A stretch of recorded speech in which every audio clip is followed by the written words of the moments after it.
Almost every one of us, or most of us at least, when they get up in the morning, the first beverage they have is coffee.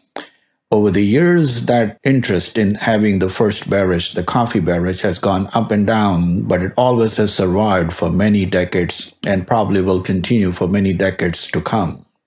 But today we have with us KJ Fallon, the author of Coffee for One, How the New Way to Make Your Morning Brew Became a Tempest in a Coffee Pod. Welcome to Redera. Thank you. KJ, you are an author and you are a journalist, and you have a long history of writing for various publications. How did you end up focusing on this book, and where did the idea for the Coffee for One book came about? Or how did it brew in your mind? Very good. Well, over the years, a lot of my writing has been focused on business, and I'm interested in small companies and that sort of thing. At time in magazines. I was primarily a business reporter, although I worked in other sections, and I was always interested in coffee, it seems. And over the years, I have had coffee brewed in many different ways. And one of the things that stuck out in my mind that I have in the book is when I was with a friend, and we walked into a delicatessen, and this person was a tea drinker and ordered tea to go. And the person behind the counter handed him 2 coffees because it translated as coffee, because everybody wants coffee. Who would want tea? But aside from that, I kind of noticed that SingleServe did not come about in a vacuum. There had to be something that led up to that. So I also had seen a little bit about different facets of SingleServe, but I wanted to tie it all together, kind of step back, take the long view. How did the interest in SingleServe start, and what led up to that? And I did a lot of research and interviews. I learned a lot, and it was very interesting to put this together. It's a fascinating overview and collection of various trends that have happened over the years, the social, economic, technology, and the business. And you have this 3-part book in 14 chapters. Mm-hmm. It's a different way of looking at the whole market, not just the market, but in the kind of the love affair with the coffee that continues today. Give us a little bit of history of coffee, that why coffee is something we like, something we enjoy, and how the coffee has kind of transformed in many ways our morning routine. There's many legends around coffee, and I try to, sift through them and come up with some that seemed that they might be based in some sort of fact, and evidently was discovered accidentally, where a shepherd, something like that, noticed his goats were extra lively after eating some leaves from what turned out to be a coffee plant. And long story short, it was found to be a nice pick-me-up for humans as well. And over time, of course, coffee shops sprang up, and they turned out to be a place for discussion, which was frowned upon by people in authority, because a lot of new ideas were formed in coffee shops. So coffee has always had, there's kind of been a love-hate relationship with it. It was looked as the kind of an evil brew because, it was a stimulant. And also when people gathered in groups over coffee, they could come up with ideas that might be perceived as dangerous. But then again, on the same side, people became very fond of it. Now, over the years, it wasn't always the most popular beverage, and certainly a lot of countries, maybe tea is more popular, but coffee is very much there and holding a permanent place. I think maybe the way it's brewed might change, but I think coffee will always be with us. The coffee has obviously traveled from its origin in Africa, and then obviously it found its place in Central America, in South America, Brazil especially, and then of course in Asia as well, Southeast Asia as well. What led to the development of single serve? The Americans usually rely on that coffee pot, and that is brewing throughout the day, and in the office, especially in the office environment, coffee was always there. And then why and how single serve came up? Well, one of the theories I discovered, I thought might be, not that I discovered it, but I noticed it, let's say. I remember there were these coffee bags, single serve coffees that at the time you would put the coffee bag in a cup like a tea bag and you would brew coffee that way. So you could have sort of a fresh cup of coffee rather quickly for one person. And that became a way to have a single serve. And then I think that may have put the idea in people's head that, I'd like to have a single serving of coffee, but maybe it could taste a little better. Something that, on the side, I'm not saying that the people who came up with coffee pods had that in their mind, but to me, it was something that created an idea or a need, a want, let's say, maybe not a need, but a want for people to look for coffee to be served in a way that one person could have it and it would be not instant, which obviously had been around for a while. And that made improvements. Might taste a lot better than instant. And the other thing that was going on was coffee or gourmet coffee was starting to become more popular. So people were getting used to having, at the time was known as gourmet coffee, maybe better prepared coffee, more fresher when they had it, different types of beans, different methods of preparing it, and different additives, lattes, that sort of thing. People becoming a little bit more sophisticated about that because there was a time when actually in the U.S., soda was a very popular choice as a morning beverage. And that was something that was encouraged by a lot of soft drink companies because you had the caffeine and it was quick. It was a single serve and you could just take it and go. So there was that going on. And around that time, coffee consumption was flat and, not doing well at all. So another thing is I think coffee was in the beginning was kind of mass marketed.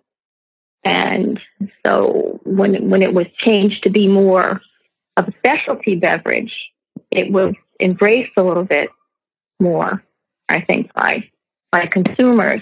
And the whole idea of having single serve, the idea did start as having it available for people who worked in an office, was to, I suppose, keep employees happy and make things a little easier for the office manager as far as somebody had to be responsible for maintaining the coffee pot and that sort of thing and cleaning up, and certainly a single serve would make it a lot easier. And consequently, employees might tend to not leave their offices so often to go out for coffee. They can keep them in the workspace a little longer. So it kind of served to keep everybody happy. And another thing I noticed, one of the things I mentioned in the book, was a theory that may or may not, I think, there's some truth to it, where, you have everyone with an iPhone or a similar device and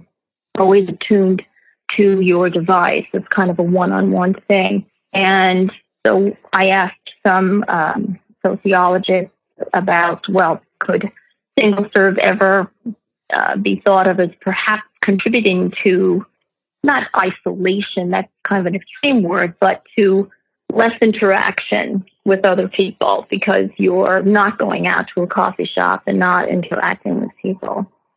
So, that was an interesting part of my research that I discovered. And I think one of the things that surprised me was that the definition of single serve, depends on whom you ask. It can mean different things to different people. Absolutely. But the interest, or rather moving up on the scale in the quality of the coffee, has been a relatively recent phenomenon in the U.S. As you bring it up. The specialty coffee has been around, or gourmet coffee has been around for many decades in Europe, especially in Italy and Spain and France. And the rise of the specialty coffee in the U.S. is a fairly recent phenomenon. It's not even 2 or 3 decades old. Yes, true. And that also, as you bring up in the book, that trend kind of converged with the need for keeping the employees happy and more glued to their computers with the emergence of rise or increase in the tech bubble, especially on the West Coast, with the tremendous surge in the young people needing that energy while at work and staying focused and not leaving the offices to go out and then lose a couple of hours or sometimes an hour or less. And it was a productivity tool for some corporations to keep employees more engaged. How do you see the single serve it became a turf war. It became a kind of a large number of companies competing there, trying to get their market share. And it started out with a Swiss engineer in Europe, and I don't want to give out his name, but if you can kind of explain who was that person, and at Nestle, how did he come to develop the first machine that we know of? Yes, this is somebody who had the idea. He was with Nestle, and he had an idea to have a single serve, really more of an espresso. But the company wasn't quite interested. This was a little too soon, I think. They were very involved with improving their instant coffee, and they had their time and research was taken up with that. So the interest in the engineer who worked for the company was there. However, he couldn't really interest in any production of it. But later on, this would change, and Nestle would become very interested in that. And they have, of course, the Nespresso, which is very popular in Europe. And even as we're speaking, all these things are changing. I mean, the thing about a book as opposed to writing in a news magazine is that who's on top changes from week to week, month to month, and who owns which company changes as well. So there's competition, but then sometimes you buy your competitors, and things. That's one way to kind of solve it, and that seems to be happening a lot. So you have the kind of the Nespresso coming into the forefront over in Europe. But then, of course, they've introduced that here to this country. And, it was interesting because it was an idea that perhaps wasn't ready when it first came out, but then later on it would be. And then in this country, you have before we get into the current dominant leader in the market, let's discuss a little bit about that. In the late 80s, when the single serve was beginning to kind of come to the market, there were many players in the market. There was Sara Lee with Philips. There was also Mars Incorporated that had their own product. Flavia. There was also Senseo. There was also, of course, Nestle. And then there was Keurig, and then there were others that were also involved in the market. Keurig was not the first one to come out with the machine.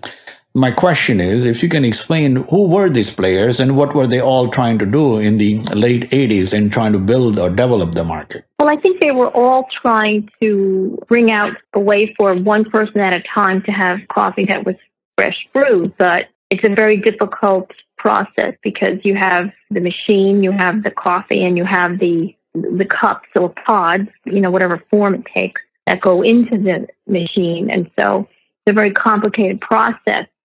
So it's something that would require a lot of funding and a lot of research to come up with. So back in the early 80s, trying to find, I think perhaps like in the case of Nespresso, one of the ideas came from observing how coffee was prepared in Italy, and how could that be translated into a single serve, that somebody could get in their home. And to reach to that point was so complicated that even though maybe you would have the idea, a lot would go into actually getting the product to where you could market it and bring it out to the consumer. You have Eric Lefebvre working for Nestle. He came out with he had the idea, but it was a little too soon. And then, of course, the Flavia machine from Mars was really for the office, and that uses a different type of technology, but the idea is the same. You get a single serving, but that's primarily for the office, as really most of them started out. So I think the technology had to be developed for the idea to actually be able to be implemented. And there were two distinct markets there. One was the office market, and then eventually developed into the home market. Yes, because once people saw it in the office, they realized that they liked this. And there probably were some, questions. Well, gee, can't we have this at home? It's a great idea. So then eventually that became the case, that it was marketed to the home market. Now, you're dealing with a machine that's a small appliance and it's out there on the counter, not like a food processor, which a lot of people end up just shoving under the counter. The coffee maker is there and used constantly throughout the day by different people. So, you have to have a machine that is inexpensive enough for people to want to use and, last long enough. But then the consumer will end up paying for that machine when they are buying the individual coffee product. And as you mentioned, in the 80s, there were many competitors. And Salton was the first one that actually was making inroads in educating the retailers about how big this trend could be and how much they believed in it and how they were willing to bank into that. And that actually helped Keurig down the line. Well, Keurig had the idea. I mean, the thing with Salton was a small appliance maker. And the idea, here's the thing with the Keurig, they were able to go to the department stores and, usually coffee was sold in a different section in a store as opposed to where the appliance was sold. So the idea with the single-serve coffee and the coffee maker was that both of these items would be sold in the same department. So that was something new that, but Salton had been able to do this already. So in the case of the Keurig, they were able to point to that as an example and show that, look, it can be done. And if you sell the machine and the coffee in the same department, that, will help both the sales of the machine and the coffee product. Yeah, there were many challenges for the early entrants in the market, and most of these layers, other than Salton and Keurig, were fairly large, well-established corporations, but yet they made some strategic mistakes that Keurig somehow avoided in expanding the market. Well, we'll talk about that a little bit later. But what were the early challenges for companies like Keurig in distributing their product? I mean, they did not appoint exclusive distributors. They relied on non-exclusivity. And then they also built up their market one region at a time. How did they manage to convince all the office managers that their machine, even though it was about $700 price point, was the best machine to have? Well, I think one of the arguments that they had was that the coffee would be fresher and there would be less maintenance for everyone involved in the office. They could kind of put it there and just not worrying about the coffee being terrible because it would always be fresh. Then at the same token, they were able to work with the different distributors. And so it was just a model that worked. The other thing, but they were also focused on helping the office manager understand the economics of coffee, that yes, Keurig coffee could cost almost 40 cents a cup, but at that time, it was more expensive to go out and spend $1.50 to get a cup. Of course, now $1.50 sounds cheap compared to what it is now, but at that time, that was the prevailing price, and there was not much maintenance or cleanup or office fights involved in it. Yes, that's true with the idea. And then the employees would be happy and it would be more productive because they would be in the office as opposed to going out for coffee. So that, that would save some work hours there. Tell us a little bit about the Keurig, what the name Keurig means, where it originates, where it came from, and also what was early startup days for Keurig, the K-Cup company, as we all know. It was not easy going for them, and there were many failures for almost 6-7 years. Yes, they had a hard time. I think probably the hardest thing was getting the actual coffee into the K-Cup because it had to be done in such a way where it would work. And it was not easy to find someone who could manufacture that. Like the whole company is based, as I said, on the razor blades model, but obviously the coffee pods had to be, just right. And, the idea, the story goes that Keurig, comes from, in Dutch it means choice or exquisite meat. proper, perhaps. So I guess, and it had a nice sound, so it was chosen for that, I suppose. But you had to have the right container to hold the coffee, and you had to have the right amount of pressure to go through that to produce the right kind of coffee, one at a time. And to get the right formula for both the brewer and the coffee container did take many years. Now we have all these choices of different types of coffees and other beverages. But, back in the day, it was not just shrinking something. You had to come up with a whole new technology to make this possible. There's a lot of pressure pushing that hot water into the pod to brew the coffee. And, and in the beginning stage, it's very fragile, especially for startups. I interviewed somebody involved, and they had said that, startups are very fragile at the very beginning, and that's true. And, there's 5 developmental phases usually. And, you just keep making the units into those stages. And hopefully at the end, you'll have something that will work, but there was a lot of engineering involved in that process. At the same time, there was another machine, Sensio, which used coffee, I guess, pillows, for want of another word. They're called pods, but they were a kind of a soft material with the coffee in it. Now, the coffee, maybe wouldn't keep as long because it's not in a sealed container, but there's that's a different type of brewing system, and I think that's still around. It may have been bought out, perhaps at this point, but many different methods, and none of them are really compatible with the other machines.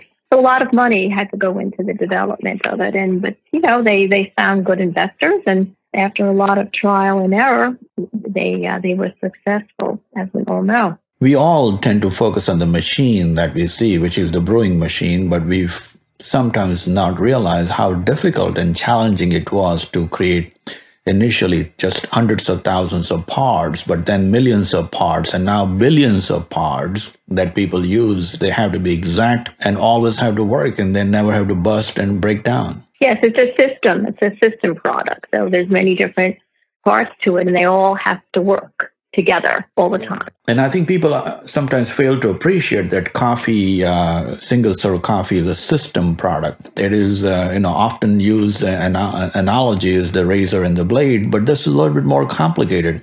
It's also the brewer machine and the pod.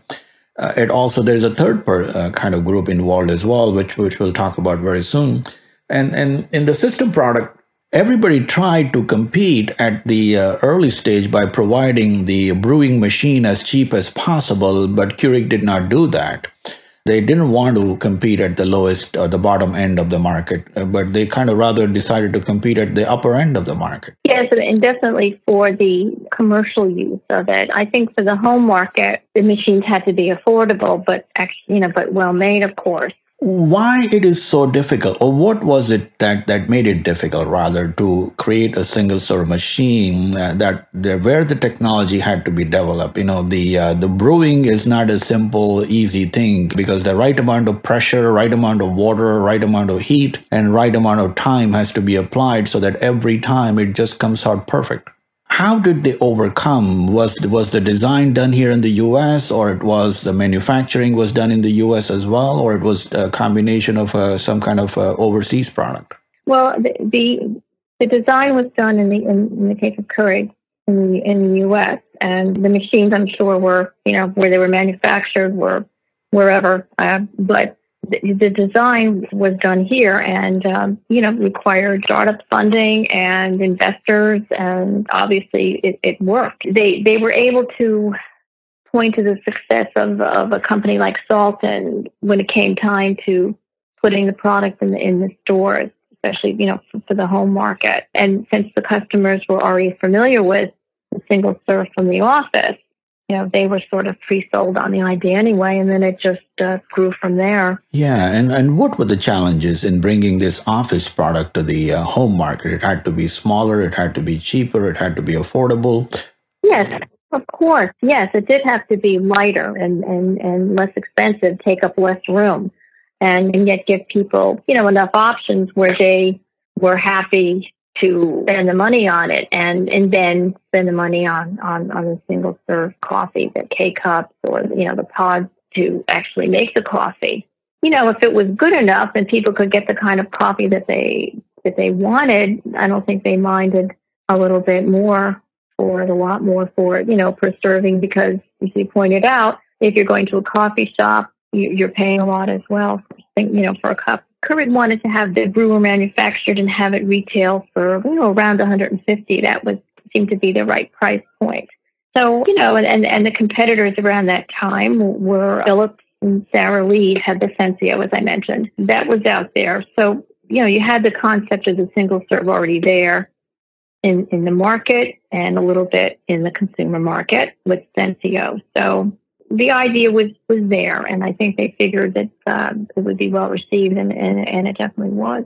Yeah, and I think one of the fascinating things that I learned from the book is that they had large competitors like Mars, like Philips, like even Procter and Gamble and Sara Lee, and yet they managed to outmaneuver all of them with one very simple insight that turned out to be extremely good for them, that they focused on providing large number of choices from the local roasters that people knew about, and they piggybacked on their credibility. Keurig was very astute in lining up the local roasters, the local roasted brand that people knew, like Green Mountain or Pete's or Caribou.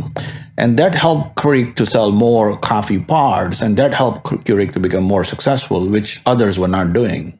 Yes, I think they realized that, rather than having them be involved in roasting, not roasting, but, procuring the coffee, they decided it was smart to have the people who already knew how to do this manage the distribution of the coffee and the pods, which I think was, obviously a good idea. Yeah, and then eventually build up the grocery store distribution as well. Yes. I mean, that was something that obviously helped as well. I mean, originally you would buy the coffee pods through mail, online, whatever. But then as they became more available in the stores, that, of course, increased sales. Where do you see the future of single serve is heading, in your opinion? Obviously there are several different types of single serve brewers, but Keurig is leading and is dominating and in many ways setting the standards for other coffee makers. Now there are hundreds and hundreds of varieties of K-cup coffees available. Do you think there's a next step in evolution that is coming down the line? Well, I mean, there's a lot of talk about the different ways of the whole single serve coffee, I should say. And when I spoke to the musicians, Green Day, for instance, they are behind the start of a company, Oakland Coffee, and they teamed up with Rogers Family Coffee and came up with an organic, compostable pod for the single serve. People should read the book to get the whole history of behind that. But I think that it is continuing to evolve, that perhaps Keurig is also looking towards having more environmentally friendly K-cups, and they've made progress in that area. They have, a pledge that they're going to have that done by a certain year.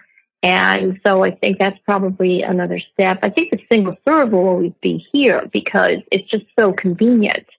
And the way we live today, we're always kind of fractured. There's very little together family time, or at least, throughout the day. Hopefully at one point in the day, people get together. But I think it still always be a need and a want for a really good quality single serve coffee. And, the convenience is just so ingrained now with people. But people at the same time realize that, maybe something that was compostable would be better. And so that's happening more now.